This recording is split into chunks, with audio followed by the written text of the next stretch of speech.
Hello students, आपका agriculture job अड्डा में स्वागत है।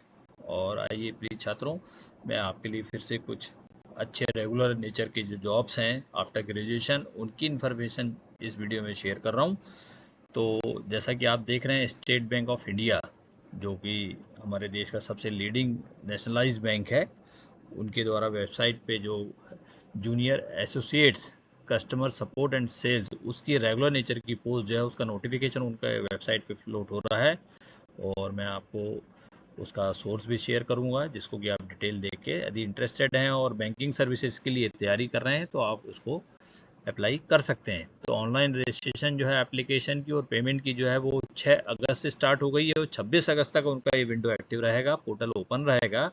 तो हमारे जो स्टूडेंट्स यदि अप्लाई करना चाहते हैं जूनियर एसोसिएट्स के लिए, कस्टमर सपोर्ट एंड सेल्स के लिए और एसबीआई जैसे लीडिंग नेशनलाइज बैंक के लिए, तो ये आप पोर्टल में आप जाके अपना एप्लीकेशन भर सकते हैं। इस वीडियो को देखने के बाद जिनको इंटरेस्ट है वो इस अच्छी अपॉर्चुनिटी को ग्रैब कर सकते हैं। तो ये देखिए एसबीआई रिक्रूटमेंट, मैं वीडियो में पहले आपको एक जिस्ट जरूर देना शुरू कर रहा हूँ, जिससे कि आप उसको देखने के बाद पूरा वीडियो देखें, क्योंकि हर वीडियो को पूरा देखें और अप्लाई ना करना हो, तो इसलिए पहले मैं जिस्ट आपको दिखा देता हूँ। स्टेट बैंक ऑफ इंडिया की जो जूनियर एसोसिएट्स की पोस्ट है नॉन टेक्निकल नेचर की, क्लैरिकल है स्टाफ।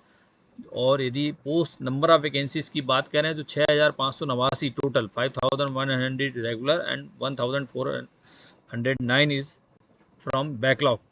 तो टोटल पोस्ट जो है बहुत ज़्यादा वैकेंसीज हैं। एप्लीकेशन मोड जो ऑनलाइन होगा, रजिस्ट्रेशन मैंने आपको बताया 6 अगस्त से स्टार्ट है, 26 अगस्त तक विंडो एक्टिव है। एग्जामिनेशन जो ऑनलाइन होंगे, रिक्रूटमेंट प्रोसेस में पहले प्रीलिम एग्ज़ाम, फिर मेन। और यदि किसी स्टेट स्पेसिफिक के लिए अप्लाई किया है और 12 तक उस स्टेट की लोकल लैंग्वेज आपके सब्जेक्ट में नहीं है तो लैंग्वेज का प्रोफिशिएंसी टेस्ट। एजुकेशनल क्वालिफिकेशन की बात करें तो मिनिमम ग्रेजुएशन, एज लिमिट 20 से 28 साल और सैलरी स्टार्टिंग मेट्रो सिटी में 46,000 रुपये जो है आपकी स्टार्ट होगा। बैंक के अदर अलाउंसेज आपको प्रोविजन पीरियड के बाद जो है एप्लीकेबल होंगे। ऑफिशियल वेबसाइट कैरियर्स में जाके आप इसको शेयर कर सकते हैं। इस जिसके बाद में डिटेल्स जो बच्चे हमारे इंटरेस्टेड हैं फिर वो इस वीडियो को पूरा देख सकते हैं। तो जैसा कि एज लिमिट की बात करें कि 28 साल जो मैक्सिमम है, 20 साल कम है। और एज़ पर गवर्नमेंट नॉर्म जितनी कैटेगरीज हैं, जैसे ओबीसी को 3 साल, एससी एसटी को 5 साल, physically handicapped general EWS category को 10 साल, 13 साल OBC, physically handicapped SC ST को 15 साल, और एक्स सर्विसमैन को भी जो है वो आपको 3 साल का है।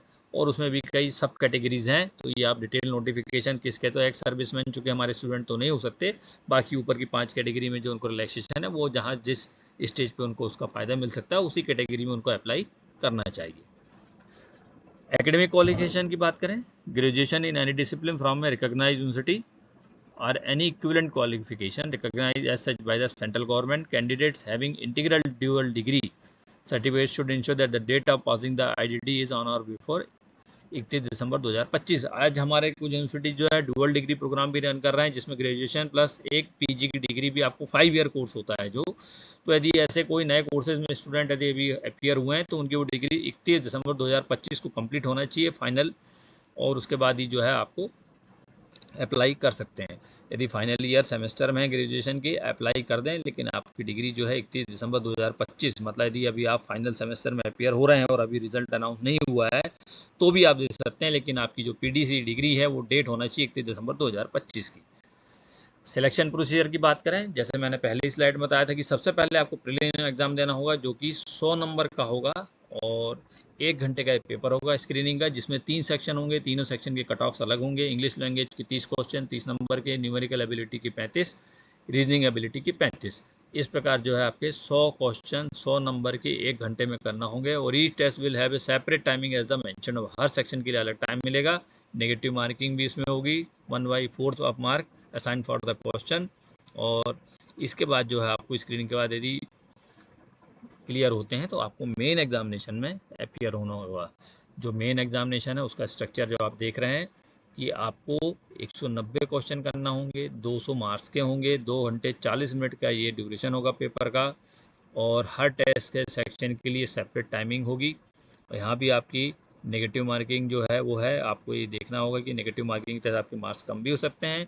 तो फेज़ 1 जो है आपका prelim screening, phase 2 main examination, और उसके बाद आता है test of the specified opted local language. यहाँ थोड़ा ध्यान से देखिए, जो 10th या 12th स्टैंडर्ड मार्कशीट में यदि आपके पास कोई एविडेंस है कि आपने जो लोकल लैंग्वेज ऑप्ट की है उसमें एक आपका वो मेजर सब्जेक्ट था, तो ये लैंग्वेज टेस्ट आपको देना जरूरी नहीं है। लेकिन 10th या 12th की मार्कशीट में आपके पास लोकल लैंग्वेज मेजर सब्जेक्ट में नहीं है, तो ये लोकल लैंग्वेज का टेस्ट आपको देना होगा। इवन यदि आपने प्री और मेन पास किए हैं और यदि लोकल लैंग्वेज यदि आप क्लियर नहीं कर पाते हैं तो आपको सिलेक्शन नहीं होगा, प्रोविजनल सिलेक्शन होगा। और वो आपको फिर लोकल लैंग्वेज टेस्ट यदि 10th या 12th में वो स्टेट की लोकल लैंग्वेज नहीं है, डिस्ट्रीब्यूशन आप जो है सीट्स भी मैंने आपको बता दी बहुत ज़्यादा हैं और स्टेट वाइज हैं सब, वो आपको उसमें एनेक्शन में मिल जाएंगी। जो प्रीलिम एग्ज़ाम के मार्क्स हैं वो आपके फाइनल सिलेक्शन में नहीं ऐड होंगे, और जो मेन एग्जामिनेशन के मार्क्स हैं वो मेरिट लिस्ट के लिए काउंट किए जाएंगे। प्रोविजनल सिलेक्शन जो है मेन एग्जामिनेशन के बेस पे ही होगा, और जो फाइनल सिलेक्शन है वो आपके जितने भी इंफॉर्मेशन है, क्वालिफिकेशन है एजुकेशन की, वो सब वेरीफाई करने के बाद ही आपको कंफर्म सिलेक्शन मिलेगा। प्रोविज़न पीरियड की बात करें तो आपको ज्वाइनिंग के समय 6 महीने का प्रोविज़न पीरियड करना होगा, और after new joining junior associate will be required to complete e lessons prescribed by the bank during the provision. आपको जो है ऑनलाइन ट्रेनिंग भी जो है वो प्रोवाइड की जाएगी, और प्रोविज़न बंद ख़त्म होने के बाद 6 महीने बाद आपकी जो परफॉर्मेंस चेक होगी वो इवैल्यूएट की जाएगी, और जिसकी सेटिस्फैक्ट्री नहीं होगी वो आगे बढ़ा भी सकते हैं। प्री एग्जामिनेशन ट्रेनिंग का प्रोविज़न भी यहाँ दिया गया है। आजकल हाई कॉम्पिटिटिव एग्जामिनेशन में SC ST OBC ex serviceman physically handicap के लिए जो है आप अप्लाई कर सकते हैं, जिसमें कि आपको फ्री ऑफ कॉस्ट एक ऑनलाइन ट्रेनिंग का प्रोविज़न भी है। एप्लीकेशन फ़ीस की बात यदि करेंगे तो जनरल कैटेगरी के लिए 750, बाकी कैटेगरी के लिए निल रखी गई है, और ये फ़ीस का स्ट्रक्चर जो है जनरल कैटेगरी और OBC और EWS को 750 रुपये देना होंगे। वो भी ऑनलाइन जब फॉर्म आप भरेंगे ऑनलाइन फ़ीस आपको भरना होगा। अप्लाई करने के लिए मैंने आपको बताया कि bank.sbi.web/career करंट ओपनिंग्स में आप जाएंगे, ये स्क्रीनशॉट भी आपके साथ में शेयर करूँगा, और हेल्प डेस्क भी उसमें नंबर दिया हुआ है। वर्किंग आवर्स वर्किंग डेज में काम करेगा 022-228-20427, और यदि चाहें तो आप अपनी क्वेरी भी उसमें लॉगिन कर सकते हैं। तो ये जितनी भी इंफॉर्मेशन है ये सब वेबसाइट पे उनकी दी हुई है, यहाँ मैं हाइलाइट्स आपके साथ शेयर कर रहा हूँ। अप्लाई करने के लिए अगेन फिर से कि जो उन्होंने स्ट्रक्चर किया है कि आप जो कैरियर वेबसाइट पे जाएंगे, और उसके बाद रिस्पेक्टिव एडवर्टीजमेंट की PDF फाइल जो डिटेल्स मैंने आपके साथ शेयर की हैं उसको बहुत अच्छे से पढ़ लीजिए, एडवर्टीजमेंट को डाउनलोड कर लीजिए, ध्यान से पढ़िए, क्वालिफिकेशन, एज, कैटेगरी, कहाँ अप्लाई करना चाहते हैं, इसका जो आपका प्री और मेन एग्जामिनेशन की डिटेल्स, और फिर आप ऑनलाइन अप्लाई IBPS की साइट पर जाके आपको करना होगा। तो ये जो है कैरियर्स क्लिक करने के बाद आपको करंट ओपनिंग्स में आना है।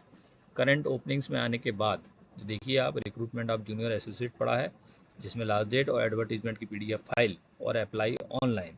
तो फाइल डाउनलोड करिए, विज्ञापन ध्यान से पढ़िए, अप्लाई ऑनलाइन में क्लिक करने के बाद IBPS की जो आपकी साइट खुलती है जिसमें स्टेट बैंक ऑफ इंडिया का मोनो भी बना हुआ है, वहाँ पे आपको यदि IBPS के किसी पहले एग्ज़ाम में अपियर होने के लिए आपने रजिस्ट्रेशन किया हुआ है तो आपको अगेन रजिस्ट्रेशन नहीं करना है, आपको लॉगिन करना है। लॉगिन करके आप उसको जैसी फॉर्म आपका ऑनलाइन ओपन होगा, सभी चीज़ें आपको फिल करके अपने जो डिटेल्स हैं, क्योंकि IBPS की सभी गाइडलाइन सेम हैं जो आपको कई पहले वीडियोस में भी शेयर कर चुका हूं, उनको भरने के बाद आप अपना फॉर्म जो है सबमिट करिए।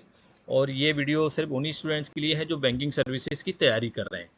तो ये अच्छी अपॉर्चुनिटी, क्योंकि SBI एक बहुत अच्छा बैंक है, नेशनलाइज बैंक है, कैरियर ग्रोथ बहुत ही अच्छी है।